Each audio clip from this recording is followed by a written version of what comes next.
नमस्कार दोस्तों, मैं सरस्वती ढालिया फाजिल्का पंजाब से आपके अपने ही चैनल सरस्वतीज़ गार्डन में हार्दिक स्वागत करती हूँ। और कैसे हैं आप सब? आशा करती हूँ मस्त होंगे, स्वस्थ होंगे और अपने अपने कामों में व्यस्त होंगे और इस प्यारी सी जाती हुई सर्दी का आनंद ले रहे होंगे, क्योंकि अब सर्दी जो है वो थोड़े ही दिनों की, महीना डेढ़ महीना भर की बची है। आपके गार्डन में भी हरियाली दोबारा से लौटने लगी होगी, यानी कि जो हमारे परमानेंट प्लांट हैं उन पर वापस से फुटाव शुरू हो गया होगा। तो आज हम बात करेंगे अपने बेहद ही खूबसूरत फ्लावरिंग प्लांट अपराजिता के बारे में, जिसका कि अब समय आ चुका है वो डोरमेंसी से बाहर, यानी कि जो हमारे परमानेंट पौधे हैं वो सभी डोरमेंसी से बाहर आ रहे हैं। तो आज हम अपराजिता के बारे में बात करेंगे कि उसे हम दोबारा फ्लावरिंग के लिए कैसे तैयार करें, कैसे उसे खाद पानी दें, कैसे उसका रखरखाव करें। तो ये है मेरा अपराजिता का प्लांट। आपके प्लांट भी कुछ इसी हाल में हो रहे होंगे कि इनकी सारी पत्तियां झड़ चुकी होंगी और सिर्फ जो है वो हमारी ब्रांच ही बची हुई है। लेकिन इस समय इनमें नई शूट्स आना शुरू हो गया है। जब इनमें नई शूट्स आना शुरू हो जाता है तो इसका मतलब यही है कि हम इस प्लांट को जो है रीपोर्ट कर सकते हैं, या अगले सीज़न के लिए जो अभी आने वाला ही है उसके लिए इसे कैसे तैयार करें। ये देखिए, जगह जगह नई ग्रोथ दिखाई दे रही है, नई ग्रोथ शुरू हो रही है, यानी कि हमारा जो ये प्लांट है वो डोरमेंसी से धीरे धीरे बाहर निकल रहा है। इतने दिन ये सुप्त अवस्था में था, यानी कि सो रहा था, सिर्फ अपनी जड़ों को ही पोषण दे रहा था। अब नई नई ग्रोथ निकालने लगा है, यानी कि इसकी पत्तियां जो हैं वो धीरे धीरे आने लगी हैं। और अब हम इनमें क्या ऐसे उपाय करें जिससे ये हमें गर्मियों में ढेर सारी फ्लावरिंग दे।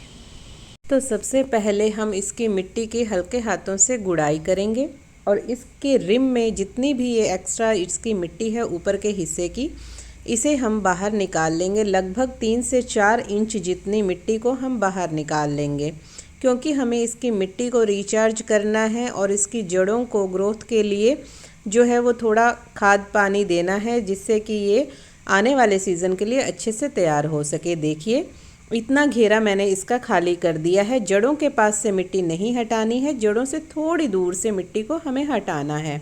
हमें अभी इसकी जड़ों को डिस्टर्ब नहीं करना है, क्योंकि अभी ही इसी की रीग्रोथ शुरू हुई है, इसलिए हम इसकी जड़ों को डिस्टर्ब नहीं करेंगे और ना ही हम इसकी हार्ड प्रूनिंग करेंगे। अब हम इसके चारों तरफ गोबर की खाद को अच्छी मात्रा में डाल देंगे। ये जो खाद है मेरी वो अच्छी तरह से सड़ी गली हुई है, यानी कि 2 साल पुरानी खाद है। जितनी ज़्यादा पुरानी खाद होगी उतनी ही ज़्यादा उसमें न्यूट्रिशंस जो होंगे वो बहुत ज़्यादा होंगे, यानी कि पोषक तत्व उसमें ज़्यादा होंगे। कच्ची खाद या ताज़ा खाद डालने से हमारे पौधे की जड़ों को नुकसान हो जाता है, उसमें फंगस लगने का डर रहता है। तो जब भी आप गोबर की खाद का प्रयोग करें, कोशिश करें कि ये पुरानी ही हो। अब हम इसको चारों तरफ से भर के जड़ों से थोड़ा सा हटा लेंगे और उसके बाद ये लहसुन के कुछ छिलके हैं जो मैं इसमें डाल रही हूँ, ताकि ये फंगस और कीड़े मकोड़ों से इसको बचा सके, क्योंकि इसकी जो स्मेल होती है उससे कीड़े मकोड़े इससे दूर ही रहते हैं। अब हम इसमें थोड़ा सा नीम खली पाउडर डालेंगे, ताकि इसकी जड़ों को फंगस वगैरह ना लगे और इसको थोड़ी मात्रा में और न्यूट्रिशंस मिल जाए। और उसके बाद में हम मिट्टी को वापस इसके ऊपर से पूरा फिल कर देंगे, यानी कि इसको हम जो है खाद को पूरा कवर कर देंगे।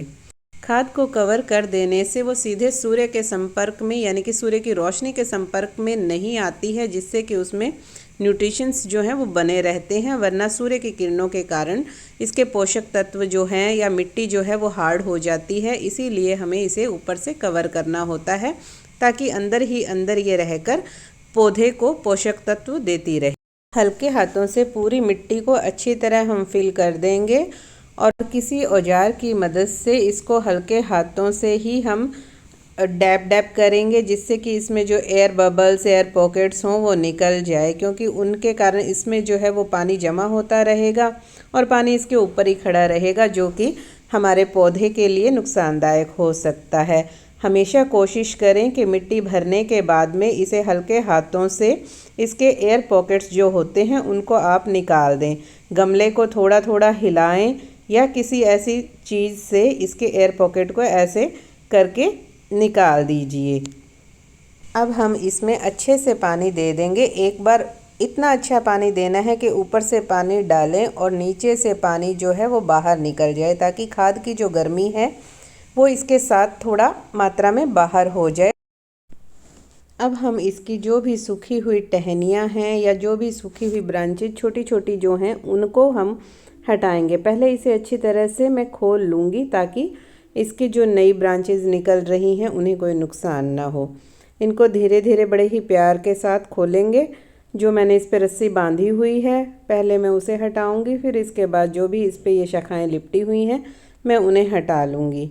कोशिश करिएगा कि आपका प्लांट जो है वो डैमेज ना हो, उसकी कोई भी शाखाएं जो हैं जो नई निकल रही हैं वो कोपलें उनकी टूटे ना। ये देखिए मैंने इसको खोल लिया है सारी को अच्छी तरह से। अब इसके बाद में जो भी इसमें मृत शाखाएं हैं या जो टहनियाँ हैं छोटी छोटी सूखी हुई उसको मैं हटा दूँगी, क्योंकि इनमें दोबारा से जान नहीं आने वाली है और ये हमारे पौधे की एनर्जी को ख़राब करेंगी। इसलिए जो भी ये सूखी हुई पतली पतली छोटी ब्रांचेज है हम सिर्फ उन्हीं को निकालेंगे, क्योंकि इस समय इसकी हार्ड प्रूनिंग करने से प्लांट जो है वो डाई बैक हो सकता है। डाई बैक का मतलब ऊपर से मरना शुरू हो जाता है और नीचे तक ख़राब हो जाता है। ये इसकी इतनी सूखी टहनियाँ निकली हैं, ये मैं इनको हटा रही हूँ। इन सबको हटा देने से अब इसकी ग्रोथ जो है वो बहुत ही तेज़ी से होगी और खाद डाल देने से ये बहुत ही जल्दी जो है वो ग्रो करेगा। अभी सिर्फ इसकी पत्तियाँ और जो शाखाएं हैं वही ग्रो हो पाएंगी। मार्च अप्रैल तक इसमें बहुत अच्छी तरह से भर भर के फूल आएंगे। ये इसमें एक बीज बना हुआ है फली इसकी, मैंने अभी इसे नहीं हटाया है क्योंकि मैं इसे बीज बनाने के लिए तैयार कर रही हूँ, क्योंकि मुझे ये किसी को देना है। तो दोस्तों कैसी लगी आपको मेरी ये छोटी सी जानकारी? आशा करती हूँ पसंद आई होगी। अगर ज़रा भी पसंद आई है तो please like share and subscribe my channel. और हमेशा हंसते रहिए, मुस्कुराते रहिए और अपने लिए समय ज़रूर निकालिए, क्योंकि ज़िंदगी में थोड़ा सा स्वार्थी होना बहुत ज़रूरी है। अपने लिए समय निकालिए, अपने अपनों के लिए समय निकालिए और गार्डनिंग करते रहिए। बी हैप्पी, बी पॉजिटिव और happy gardening. Thanks for watching.